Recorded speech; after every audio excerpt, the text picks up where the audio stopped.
লাখো আওয়ামী লীগের এমন জায়গায় রেখে গেলেন যে ওরা এখন গর্তও খুঁজে পায় না লুকাবার জন্য। মন্ত্রী মিনিস্টাররা পাইছে, এমপিরা পাইছে, কিছু দুষ্ট প্রকৃতির সচিবরা পাইছে। কি দিছে আওয়ামী লীগ গভর্নমেন্ট? সেন্সর বোর্ডের মেম্বারশিপ দিছে। একটা সেন্সর বোর্ডের মেম্বারশিপের একটা সেন্সর করতে গেলে দিয়ে না ২,৫০০ টাকা পায়। হযরত শাহজালাল আন্তর্জাতিক বিমানবন্দরের সব থেকে যাত্রীদের বেশি যে অভিযোগটি ছিল সেটি হলো লাগেজ পেতে বিলম্ব হওয়া, লাগেজ কাটা কিংবা চুরি যাওয়া।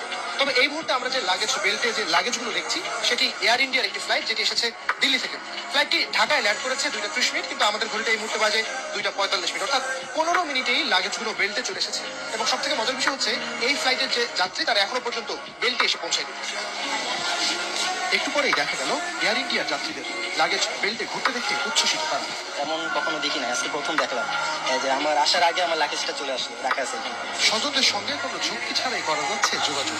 জি আলহামদুলিল্লাহ, আসছে রিয়াদ থেকে, আসলে আসছে ভালো লাগলো, ফোন দিতে পেরেছি, আগের থেকে অনেক বেটার। কথা বলে চেয়েছে আমার বাবার সাথে, বলছে আমরা আসতেছি, তোমরা অপেক্ষা করো। ঢাকা এয়ারপোর্টের একটা চিত্র দেখলেন এখন টিভিতে, মিরাকেল না? মানে এগুলো এখন স্বপ্নের মতো লাগে। এই যে ঝক্কি ঝামেলাটা আজকে এত বছর যাবৎ বাংলাদেশ হচ্ছিল, এগুলো কোনো গভর্নমেন্টই আগে এগুলো ঠিক করতে পারে নাই, নাকি ইচ্ছা করে করে নাই, নাকি কোনো দলীয় কারণে করে নাই। এখন তো এগুলোই মনে হচ্ছে। বন্ধুরা দেখেন, মাত্র কয়েকদিনের মধ্যেই এই সরকার কেমন সুন্দর লাগেজ প্রবলেমটাকে সলভ করে দিল। আমরা প্রবাসীরা যখন এই আন্দোলনে যোগ দিয়েছিলাম রেমিটেন্স নিয়ে, তখন আমাদের কিছু দাবি ছিল। এর মধ্যে এই একটা দাবি ছিল যে আমরা লাগেজের জন্য দাঁড়িয়ে থাকি। আরেকটা দাবি আছে এই এয়ারপোর্ট সংক্রান্ত যে হ্যারাসমেন্ট করা, অ্যান্ড এই যে গিয়ে লাইন ধরে দাঁড়িয়ে থাকা, হাজারো মানুষের ভিড়ে 1 ঘন্টা 1.5 ঘন্টা। কালকেও আমি দেখলাম একটা ভিডিওতে, এখনও সেই লাইনটা মানে সংকীর্ণ সময়ে এসে পৌঁছায়নি। আশা করি সেটাও চলে আসবে। এয়ারপোর্টে ওয়াইফাই সিস্টেম, এয়ারপোর্টে টেলিফোন, যদিও আগে ছিল একটি টেলিফোন ছিল, এখন নাকি অনেকগুলো ফোন করা হয়েছে এবং পরিষ্কার করে লিখে দেওয়া হয়েছে এখানটায় এসে আপনি যে কোনো লোকাল কল করতে পারবেন। তো এই যে সিস্টেমগুলা, এইগুলোর জন্য কিন্তু প্রবাসীরা বহুদিন যাবৎ চিৎকার করছিল। এই যে সুবিধাটা, এটা কি শুধু প্রবাসীরাই পাচ্ছে যে আমরা বিদেশ থেকে গেলে আমাদের বেল্টে এসে দাঁড়িয়ে থাকতে হয়? না, লোকাল প্যাসেঞ্জার যারা আছেন, যারা বেড়াতে গেছেন দুবাইয়ে, যারা বেড়াতে গেছেন সিঙ্গাপুরে, যারা বেড়াতে গেছেন ইন্ডিয়াতে, তারাও কিন্তু সেই সুযোগ সুবিধাটা পাবেন। তারা অবশ্যই এমন কোনো দাবি এতদিন করেননি, কারণ তারা হয়তো কালে ভদ্রে গেছেন, তারা তাদের মতো চলে এসছেন। কিন্তু প্রবাসীদের দাবি ছিল, সেই দাবি আজকে একটা পূরণ হলো। এরকম অনেকগুলো দাবি আছে, সবগুলোই পূরণ হবে বলে আমি খুব আশাবাদী। কারণ একটা কথা আছে, আপনার যদি ইচ্ছে থাকে আপনি সব কিছু করতে পারবেন। মোট কথা আপনার ইচ্ছা থাকতে হবে। এই সরকারের সেই সদিচ্ছাটা আছে। এর জন্য প্রথমেই আমি সাধুবাদ জানাচ্ছি এবং আমরা ধৈর্য ধরে অপেক্ষা করছি আরও যে কয়েকটা দাবি দেওয়া আমাদের মধ্যে আছে সেগুলো যেন খুব অতি শীঘ্র করে দেওয়া হয়। যেমনটি বারবারই বলি, এখানকার মানে বিদেশের এমবেসিগুলোতে একটু গুড বিহেভিয়ার করা এবং এই এয়ারপোর্টে তাড়াতাড়ি লাইন ক্রস করে চলে যাওয়া, মানে আলাদা একটা লাইন করে দেওয়া, মানে যারা প্রবাসী তারা একটা অন্য লাইনে যাবে। যেমন আমি যখন যাই বাংলাদেশে, তখন আদার সিটিজেন মানে বাংলাদেশের ব্যতীত যে সমস্ত সিটিজেন আছেন সেইখানে দাঁড়ায়, সেখানে খুব একটা লোকজন থাকে না। ঠিক তেমনি প্রবাসীদেরও একটা করে দেওয়া উচিত এবং আশা করি সেগুলো করবেন। কারণ এই সরকার প্রবাসীদের কাছে প্রতিশ্রুতিবদ্ধ। কারণ প্রবাসীদের এই আন্দোলনের যে মানে যোগসাজশ ছিল, সেটাতে এই সরকার অবশ্যই খুশি হয়েছেন। আপনারা এর মধ্যেই দেখেছেন সেই 57 জন আমাদের দুবাইয়ে যে আন্দোলন করে ধরা পড়েছিল সেই গভর্নমেন্টের কাছে এবং বিভিন্ন রকম সাজা হয়ে গিয়েছিল, তাদেরকে এই বর্তমান সরকার অলরেডি ছুটিয়ে নিয়ে এসছেন। কিছু লোক চলে আসছে, যখন চলে এসছে সেদিন আবার এয়ারপোর্টে দেখলাম সমন্বয়ক সার্জিক আলম সাহেব সবাইকে রিসিভ করছেন এবং উনি ওইখানেও বলছেন যে আপনাদের দাবি দেওয়াগুলো আমরা পূরণ করব এবং আমরা আবারও আশাবাদী ওনারা করবেন। কিন্তু প্রশ্ন হচ্ছে যে এত অধৈর্য হইলে হইব না ভাই। কারণ আমরা যদি মনে করি এটা আলাউদ্দিনের চেরাগ নিয়ে এসে ডক্টর ইউনূস স্যার, তাহলে ভুল করতেছে। উনি একটা কিছু মধ্যে ঘষা মারবে আর সব কিছু হয়ে যাবে না। এতদিনের এই যে জঞ্জাল, এগুলো সরাতে একটু টাইম লাগবে বন্ধুরা। আমাদের ধৈর্য ধরতে হবে, আমাদের বিশ্বাস রাখতে হবে। ওনারা এই সরকার তাদের একটা একটা করে তাদের সেই প্রতিশ্রুতিগুলো পূরণ করছেন। কাজে আমরা আশা করি সবগুলোই করবেন। দেখেন এত তাড়াতাড়ি কেমন করে আমরা আশা করি? একটা জিনিস মার্ক করেন, দেশের আমরা প্রতিটি অঙ্গনে, প্রতিটি শাখায়, প্রতিটি ডিপার্টমেন্টে দুর্নীতিতে ভরা ছিল। আপনারা তো এটা জানেন যে বাংলাদেশের এই যে লাখ লাখ কোটি টাকা, মানে হাজার কোটি টাকা, লাখো কোটি টাকা যে পাচার হয়েছে, এগুলো কারা করছে? মুষ্টিমেয় কিছু লোকজন, হ্যাঁ, যারা আওয়ামী লীগের উপরে ছিল, আওয়ামী লীগ সরকারের লোক, মানে এমপিরা, আওয়ামী লীগের মিনিস্টাররা, আওয়ামী লীগের সময় যে সমস্ত কিছু সচিব আছেন তারা, আওয়ামী লীগের সময় কিছু পুলিশ প্রশাসনের মানুষ, আওয়ামী লীগের সময় যে সমস্ত মানুষ উচ্চ পদে আধিষ্ঠ ছিলেন তারা, যেমন ডিজি অমুক, ডিজি তমুক, এরাই তো করেছে। এবং উপজেলার চেয়ারম্যান বা লোকাল যুবলীগের প্রেসিডেন্ট বা ছাত্রলীগের প্রেসিডেন্ট, আপনি যদি হাতে করেন বন্ধুরা, খুব বেশি হলে 1000-10 মানুষ পাবেন পুরো বাংলাদেশে।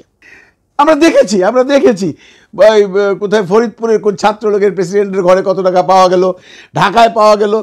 এই মুষ্টিমেয় কিছু লোক দেশটারে খোকলা বানায় হয়ে গেছে ভাই। আপনি আওয়ামী লীগ করেন, আপনি বিএনপি করেন, আপনি জামাত করেন, আপনাকে এটা স্বীকার করতেই হবে। এই 8-10 হাজার লোক কিন্তু এগুলা খাইছে। যারা নীরব আওয়ামী লীগার, তারা কি কিছু পাইছে? কারণ আপনি যদি মনে করেন একটা স্কুলের ছেলে বা একটা কলেজের ছেলে আওয়ামী লীগের মিছিলে গেছে, সে কি কিছু পেয়েছে? সে তো পায় নাই, পাইছে তার নেতারা। এই 8-10 হাজার নেতা এই লাখো লাখো কোটি টাকা বিদেশে পাচার করছে বা নিয়ে গেছে। মুষ্টিমেয় 10 হাজার লোক, আপনারা যদি গণেন মুষ্টিমেয় 10-12 হাজার লোক হবে। 18 কোটি মানুষের মধ্যে পেয়েছে ভাগ্যবান সে 10-12 হাজার মানুষ। আর যারা আওয়ামী লীগ করে, যারা করতো, সাপোর্ট করতো, তারা তো পায় নাই এমন কিছু। বন্ধুরা, ডু ইউ থিঙ্ক আমি মহল্লায় আওয়ামী লীগ করি আমাকে অনেক কিছু দিয়ে দিচ্ছে গভর্নমেন্ট? না, শুধু বিরিয়ানি খাওয়াইছে, মিছিলে গেছি, জিন্দাবাদ জিন্দাবাদ বলছি, তাই তো হইছে। আসল মজারা লুটছে ওই উপরের লেভেলের 10-15 হাজার লোক। এরা এমন অবস্থা করে থয়ে গেছে দেশটার, যেটা শুনলে আপনি আওয়ামী লীগ করেন, বিএনপি করেন, জামাত করেন, বাম পার্টি করেন, যাই করেন, আপনার গায়েও সহ্য হবে না ভাই। হাজার হাজার কোটি টাকা কি করে ওরা কামাইলো? যে ডিপার্টমেন্টে যাবেন, এটা নীল নকশা ছিল এই দেশে। ওরা ভেবেছিল ওরা এই দেশ থেকে ওদেরকে কেউ ক্ষমতায় সরাতে পারবে না, এবং যেসব জায়গায় সরকারের পৃষ্ঠপোষকতা দরকার সেখানে তারা টাকা দিয়ে সেই পৃষ্ঠপোষকতা কিনেছে। এই যে দেখেন সিনেমার লোকগুলো আজকে এই কি আলো আসবেই করে ফাইসা গেছে, এরা কি পাইছে আমার বলেন? কি পাইছে? ফেরদৌস মিয়া তো হইয়া 4 মাসও থাকতে পারলো না এমপি। তারপরে বাকিগুলো যেগুলো আছে এগুলো কি দিছে আওয়ামী লীগ গভর্নমেন্ট? সেন্সর বোর্ডের মেম্বারশিপ দিছে। একটা সেন্সর বোর্ডের মেম্বারশিপের একটা সেন্সর করতে গেলে দিয়ে না 2,500 টাকা পায়। আর কি পাইছে এরা কি লাখ লাখ টাকা কামাইতে পারে না? এদেরকে ব্যবহার করছে।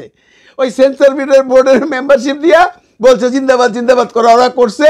এই আলো আমার নাকি, আলো আমার আলো নাকি গ্রুপ করছে করে আজকে কামাইছে গেছে।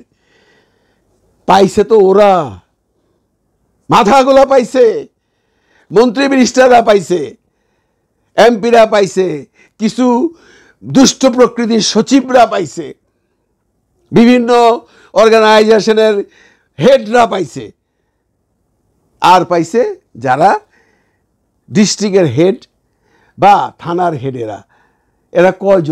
এরা কয়জনই দেশটারে শেষ করে হয়ে গেছে। আর আজকে এই যত সাধারণ আওয়ামী লীগার আছে, যারা আওয়ামী লীগকে সাপোর্ট করে, ওরা দৌড়ের উপরে আছে। কি যে অবস্থাটা করে গেল দেশটার, চিন্তা করছেন বন্ধুরা? ওনারা বললেন মেট্রো রেল করতে 1 বছর লাগবে, 300 কোটি টাকা খরচ হবে। সেই মেট্রো রেল দেখলাম ডক্টর ইউনূসের জাদুতে, মানে জাদুঘর আইসা 15 দিনে করে দিল, 55 কোটি টাকা খরচ করলো। আপনারা চিন্তা করছেন ঘটনাগুলা? এই যে বেল্টে যে মাল আসতেছে, এটা কি কোনো খুব বড় ব্যাপার ছিল? এই যে এতদিন যাবৎ প্রবাসীরা চিল্লাইতেছে, এটা কোনো বড় ব্যাপার ছিল? পারতো, করলো না, করবে না, কারণ ওগুলো সব আওয়ামী লীগের দখলে ছিল, ওদের ইউনিয়ন ছিল। আমরা যে কিভাবে নিষ্পেষিত হয়েছি, এবং শেষে আমাদের সেই পতিত প্রধানমন্ত্রী হঠাৎ করে চলে গেলেন, আর লাখো আওয়ামী লীগের এমন জায়গায় রেখে গেলেন যে ওরা এখন গর্তও খুঁজে পায় না লুকাবার জন্য। এর মধ্যে কি সবাই খারাপ? আমার তো মনে হয় না যে সব আওয়ামী লীগারাই খারাপ। যারা চুরি করছে, যারা ডাকাতি করছে, যারা মানুষকে অত্যাচার করছে, তাদেরকে ধরেন। কিন্তু নর্মাল আমি আওয়ামী লীগের সাপোর্ট করি, আমার কোনো অন্যায় নাই, আমার গায়ে হাত দিয়েন না। এটা হলো আমার রিকোয়েস্ট বর্তমানে যারা আছেন তাদের কাছে। আর আমাদেরকে ভরসা রাখতে হবে যে আমাদের সব কিছুই আমরা পাবো, but it will take time.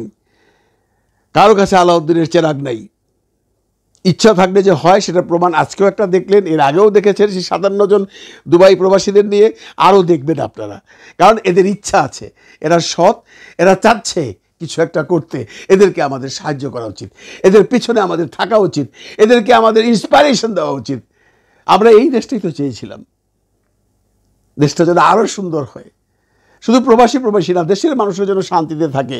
আপনারা হানাহানি, টানাটানি, মারামারি বন্ধ করুন, করে দেশটাকে গুছাতে দিন। কারণ এই দেশটা আমার, এই দেশটা আপনার, এই দেশটা সবার। ভালো থাকবেন সবাই, ভালো রাখবেন সবাইকে। খুদা হাফেজ।